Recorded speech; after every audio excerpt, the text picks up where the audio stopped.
Thank you very much for that introduction. It's an honor to be here. I was given the title, Can Working Memory and Executive Control be Trained? The answer to that is yes, working memory can be improved. To make it a bit more interesting, I added the title of discussing the potential implications for math learning. So, learning of mathematics is not only dependent on specific training, but it's correlated to cognitive abilities. Generally, to IQ or fluid intelligence, nonverbal reasoning, to spatial abilities, and to working memory. And there is a lot of interest in the shared neural substrates of mathematics with these spatial abilities. And a lot of the action here seems to be in the intraparietal cortex. So there has been a lot of interest in spatial abilities.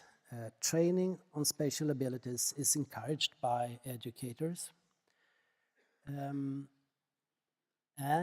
there is data suggesting that spatial abilities can be improved. But so far, there are not very many studies on the implications of spatial training on mathematics. If we go to working memory training, there are now around 500 articles on working memory training. There are different methods to do the training, different kinds of working memory tasks used for the training. And these methods differ in their outcomes. So this is important to keep in memory.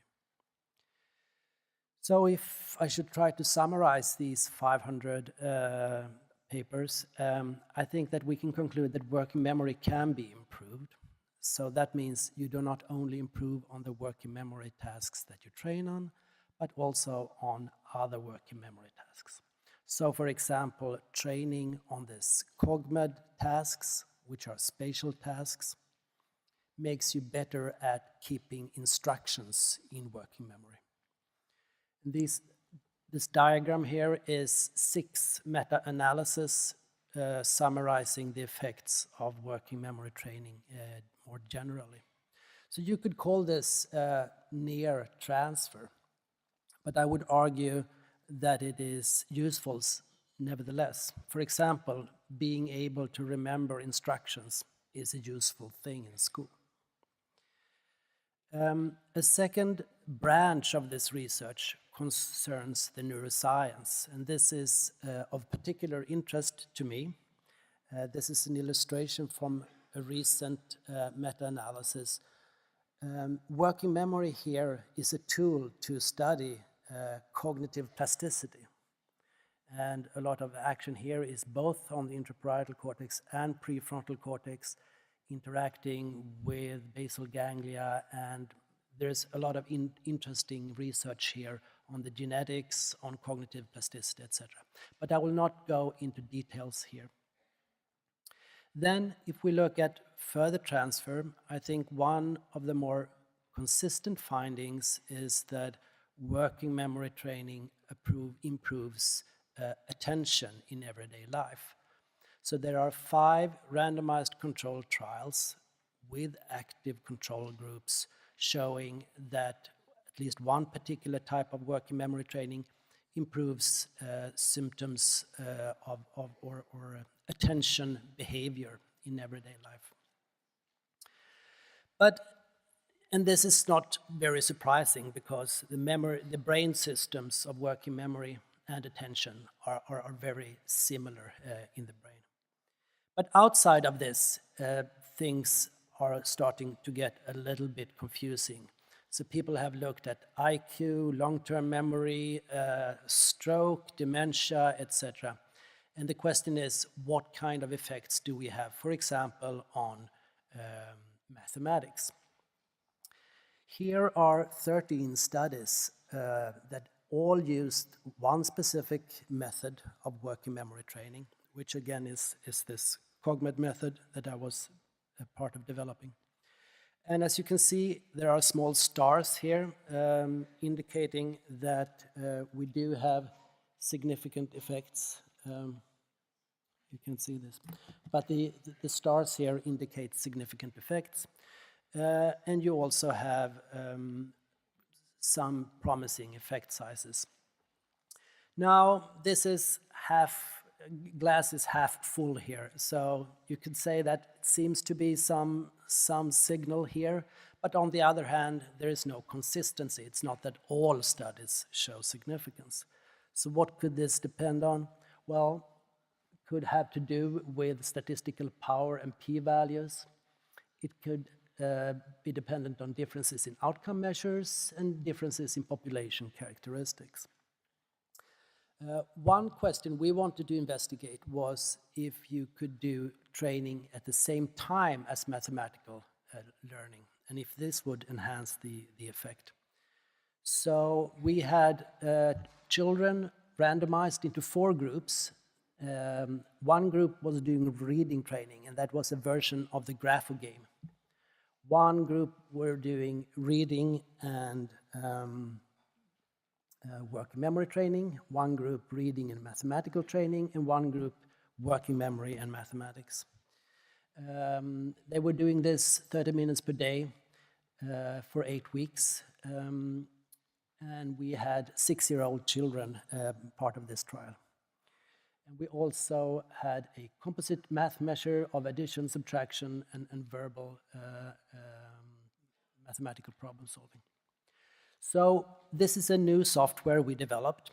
It is specifically designed to learn mathematics by spatial coding. So we only use the number line to teach mathematics. It was developed together with Pekka Räsänen and Ulla Helenius, and we call it Vector. And then that is one example here of an addition task. Then we have also visual spatial working memory tasks. Before and after, we have tests of working memory, mathematics, and we also have MR imaging in 50 of the kids. So what we saw was that, yes, the number line training worked. We do get an improvement using this totally non-verbal mathematical training.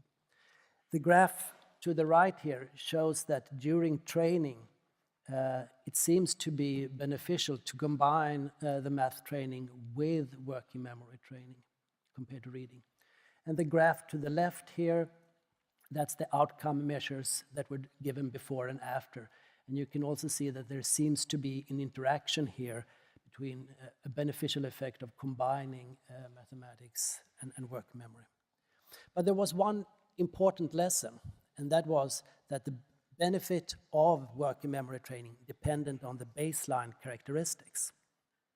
So children with the better working memory from the start benefited more from the working memory training. So this is a kind of rich get richer effect that is seen often in training. We also had some neural correlates. So we could see, for example, that more gray matter in the right parietal cortex gave you a better effect of the working memory training. So this is about inter-individual differences. The impact of this type of cognitive training might depend on the individual.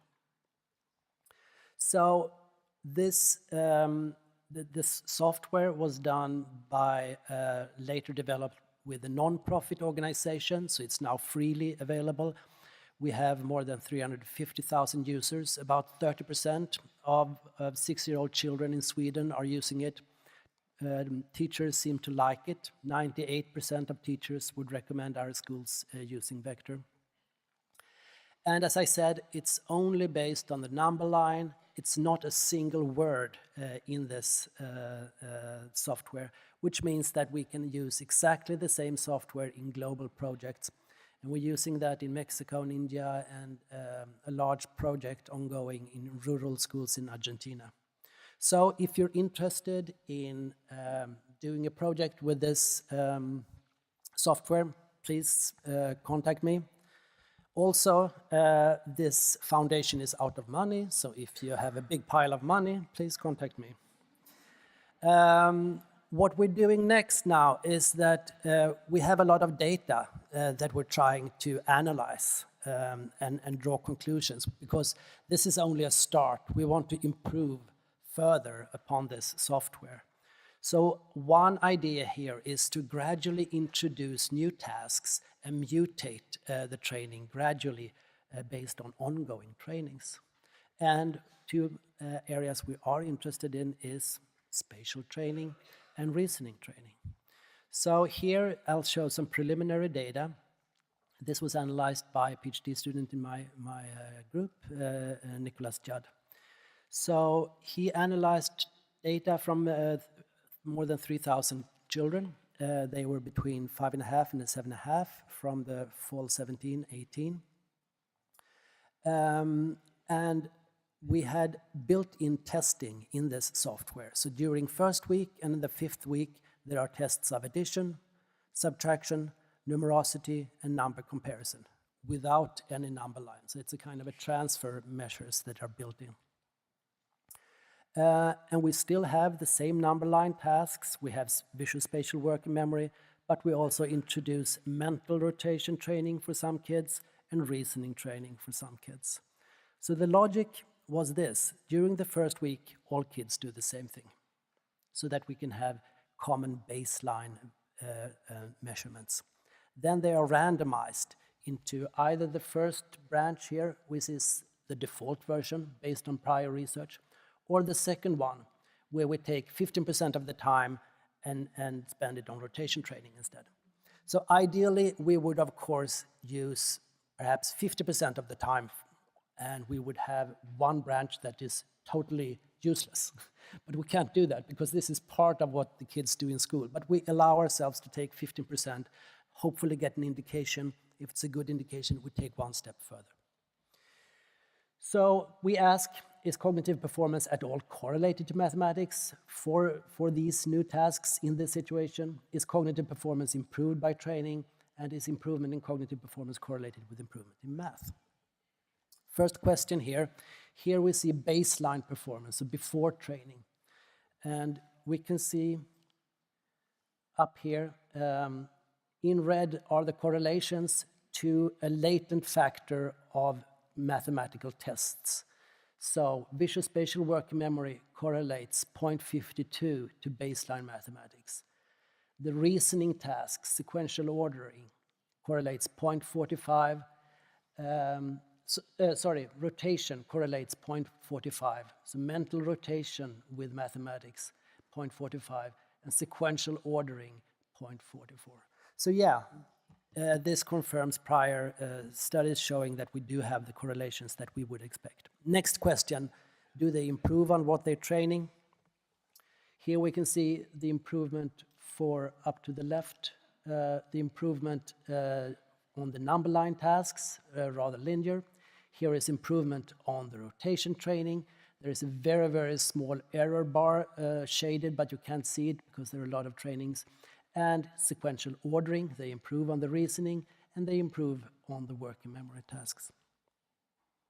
Next step, so they do improve on the cognitive tasks. Next question is, does it correlate with math improvement?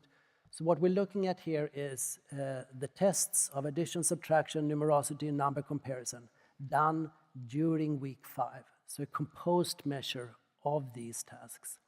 What are the factors affecting this? And we can see here that baseline performance predicts the later performance, of course. We can see that the number of trials that they are doing, training trials, is affecting it. So the more they train, the better they get at the outcome test. But here we can also see that how much they improve on the working memory tasks predicts how much they improve on the mathematical tasks. And that is similarly for the reasoning task. How much they improve on reasoning affects the outcome on the math tasks. And similarly for rotation, how much they improve on rotation affects outcome on the math task. And we also looked at inter-individual differences here, and the strongest predictors are again if you have a higher baseline math score, or if you have a higher baseline working memory score, you get more benefit out of the training. So again, this is a kind of get richer effect. So to conclude, the results suggest that there might be beneficial effects of spatial cognitive training for math learning, as the math teachers have been saying all along. Those might be dependent on the individual. Individuals might differ 2- or 3-fold in how much training they need. And I think that future research could be focused on inter-individual differences in response to intervention, as well as looking at different types of outcomes. And with that, I'd like to thank you very much for your attention.